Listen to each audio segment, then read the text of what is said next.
అందరికీ నమస్తే. తెలంగాణ రాజకీయాలు కొత్త మలుపులు తిరుగుతూ ఉన్నాయి. సో ఒక పక్క నుంచి బీఆర్ఎస్ ప్రభుత్వం గత కొద్ది రోజులుగా వస్తున్నటువంటి ఊహాగానాలు ఏంటంటే రేవంత్ రెడ్డి ప్రభుత్వాన్ని కూలదోసి మేమే అధికారంలోకి వస్తాము, రేపు వస్తాము, ఎల్లుండి వస్తాము, 2 నెలలు వస్తాం, 3 నెలలు వస్తామని గత సంవత్సరంగా చెప్పుకుంటూ వస్తూనే ఉంది. అయితే బీఆర్ఎస్ పార్టీ నుంచి సుమారుగా 10 మంది ఎమ్మెల్యేలు కాంగ్రెస్ పార్టీలో చేరారు. కాంగ్రెస్ పార్టీలో చేరిన ప్రతి ఒక్క ఎమ్మెల్యేకి సంబంధించినటువంటి ఆ మెంబర్షిప్ను రద్దు చేయాలని చెప్పి బీఆర్ఎస్ పార్టీ కోర్టుకు వెళ్ళిన విషయం అందరికీ తెలిసిన విషయం. సో ఈ విషయం పైన ఆ ఎమ్మెల్యేని తప్పించాలి, మళ్ళీ అక్కడ రీఎలక్షన్ జరగాలి అనే అంశాన్ని ప్రస్తావిస్తూనే వాళ్ళు అలాంటి పనిలో ఉన్నప్పుడు కాంగ్రెస్ ప్రభుత్వం ఒక కీలకమైన మలుపు, ఒక కీలకమైన మూవ్ తీసుకుందని చెప్పొచ్చు, ఒక కీలకమైన అడుగేసిందని.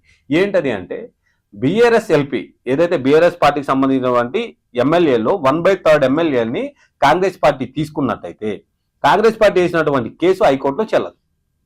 ఎందుకనంటే బీఆర్ఎస్ పార్టీ ఎమ్మెల్యేలందరూ విలీనం అయిపోయినట్టు పరిస్థితి కనిపిస్తా ఉంది. దానికి రేవంత్ రెడ్డి కొత్త పథకాన్ని వేశారా? సో దానికి సంబంధించినటువంటి ఎవరైతే కాంగ్రెస్ పార్టీ పెద్దలు ఉన్నారో పెద్దలతో ఆల్రెడీ మాట్లాడేశారు, వీళ్ళందరూ అక్కడికి వెళ్ళిపోతారనే ఒక ప్రచారము నిన్న ఒక 2-3 పత్రికల్లో కూడా వచ్చింది. అసలు ఇది ఎంతవరకు వాస్తవం, నిజంగానే అది జరిగే అవకాశం ఉందా? ఉంటే బీఆర్ఎస్ పార్టీ పరిస్థితి ఏంటి? రానున్న సంవత్సరంలో, ఈ సంవత్సరం ఎండింగ్లో కానీ నెక్స్ట్ వచ్చే సంవత్సరం ఫస్ట్ 2-3 నెలల్లో కానీ హైదరాబాద్కి సంబంధించినటువంటి జిహెచ్ఎంసీ ఎలక్షన్ జరిగే అవకాశం అవుతుంది. అలానే గత సంవత్సరం నుంచి ఒక 2-3 నెలల కింద నుంచి కూడా పంచాయతీ ఎలక్షన్ జరుగుతామని చెప్పి చెప్తూనే ఉన్నారు, కానీ ఇప్పటి వరకు నోటిఫికేషన్ రాలేదు. పంచాయతీ ఎలక్షన్ల కోసం కసరత్తు జరుగుతున్న అంశం అయితే తెలుస్తాము. ఇలాంటి టైంలో బీఆర్ఎస్ పార్టీ బీఆర్ఎస్ ఎల్పీని కాంగ్రెస్లో విలీనం చేయడం వాస్తవమైన జరిగే అవకాశం ఉందా? అని అంటే కాంగ్రెస్ పార్టీ నాయకులు మాత్రం ఖచ్చితంగా ఉందని చెప్తున్నారు. ఎలా చెప్తున్నారు? ఎవరైతే బీఆర్ఎస్ పార్టీకి సంబంధించినటువంటి 10 మంది ఎమ్మెల్యేలు కాంగ్రెస్ పార్టీలో చేరారో వాళ్ళందరూ 2 రోజుల కిందట ఒక దగ్గర సమావేశం అయ్యారు. వాళ్ళ సమావేశంలో ముఖ్య ఎజెండా ఏంటంటే వాళ్ళు మాట్లాడుకుంటున్న దాంట్లో ఒకటి, బీఆర్ఎస్ పార్టీలో 2/3 ఎమ్మెల్యేలందరినీ కాంగ్రెస్ పార్టీలో జాయిన్ చేయించాలి.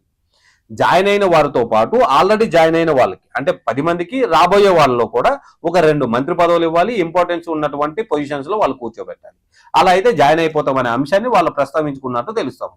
ఎందుకంటే బీఆర్ఎస్ పార్టీలో ఉన్నటువంటి ఎమ్మెల్యేలకు బ్యాలెన్స్ గా ఎవరైతే బీఆర్ఎస్ పార్టీలు ఇప్పుడు కంటిన్యూ అవుతున్నారో ఆల్రెడీ బీఆర్ఎస్ పార్టీ నుంచి కాంగ్రెస్ పార్టీకి వెళ్ళినటువంటి ఎమ్మెల్యేలకు ఒకరికొకరు టచ్ లో ఉన్నట్టుగాను అలానే ఈ అంశాన్ని రేవంత్ రెడ్డి వరకు తీసుకెళ్లినట్టు తెలుస్తుంది. రేవంత్ రెడ్డి గారు ఈ అంశాన్ని తీసుకుపోయి ఢిల్లీలో ప్రస్తావించినట్టు, ఆల్రెడీ ఎమ్మెల్యేలకు ఏం కావాలో అవి ఇవ్వడానికి అనుకూలంగా ఉన్నట్టు రేవంత్ రెడ్డికి సంబంధించినటువంటి వర్గం కానీ రేవంత్ రెడ్డికి సంబంధించినటువంటి మీడియా వాళ్ళు కానీ మాట్లాడుతున్న అంశం ఇది. ఎందుకంటే నిన్న వచ్చిన పేపర్లో కథనం ప్రకారంగా అక్కడ ఉన్న ముఖ్య సారాంశం ఏంటి అంటే ఎవరైతే ఆల్రెడీ కాంగ్రెస్ పార్టీలో వచ్చిన 10 మంది ఎమ్మెల్యేలు ఉన్నారో వీళ్ళే కీలక పాత్ర పోషించి బీఆర్ఎస్ ఎల్పీని కాంగ్రెస్ లో విలీనం చేసే అవకాశం కనిపిస్తూ ఉంది. సో వీళ్ళే బీఆర్ఎస్ లో ఎవరైతే రావడానికి ఇంట్రెస్టెడ్ గా ఉన్న ఎమ్మెల్యేరో వాళ్ళతో రాయబారాలు జరుపుతుంది ఈ 10 మంది మాత్రమే.